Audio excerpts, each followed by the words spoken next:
Friends, ఈరోజు చామదుంపల curry ఎలా తయారు చేయాలో చూద్దాం.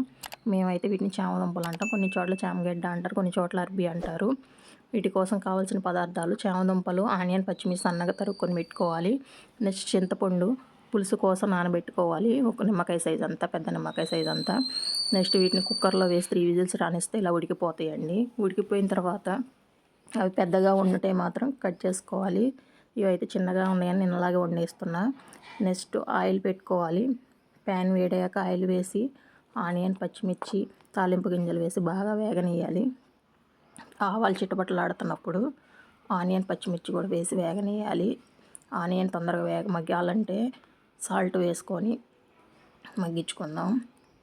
రుచికి తగినంత సాల్ట్ వేసి నెక్స్ట్ చిటికెడు పసుపు కూడా వేసి బాగా కలుపుకొని మగ్గనివ్వాలి. ఒక 2 మినిట్స్ మగ్గనిచ్చిన తర్వాత బాగా వేగుతున్నాయి కదండి. 2 మినిట్స్ మగ్గనిచ్చిన తర్వాత 1 టమాటా కూడా యాడ్ చేశానండి నేను.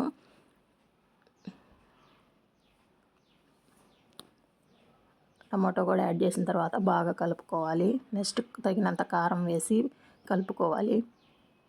నెక్స్ట్ అది కలుపుకొని ఒక 5 మినిట్స్ మగ్గిన తర్వాత మనం పక్కనే సిద్ధంగా పెట్టుకున్న చింతపండు పులుసు కూడా వేసి బాగా కలుపుకోవాలి. కలుపుకొని మనం చామదుంపలు పెట్టుకున్నాం కదా, అవి కూడా వేసేసి కలుపుకోవాలి. కలుపుకొని బాగా ఉడకనివ్వాలి. ఆ పులుసు అంతా ఉడికిపోయి ఆయిల్ అంతా బయటకు వస్తుంది. అప్పుడు దాకా పులుసుని ఉడకనేయాలి.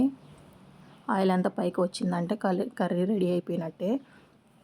దీంట్లో బెల్లం కానీ షుగర్ కానీ వేసుకోవాలి. ఇది పూర్తిగా ఆప్షనల్ అండి. ఇంతే, కర్రీ రెడీ అయ్యింది. Thank you for watching.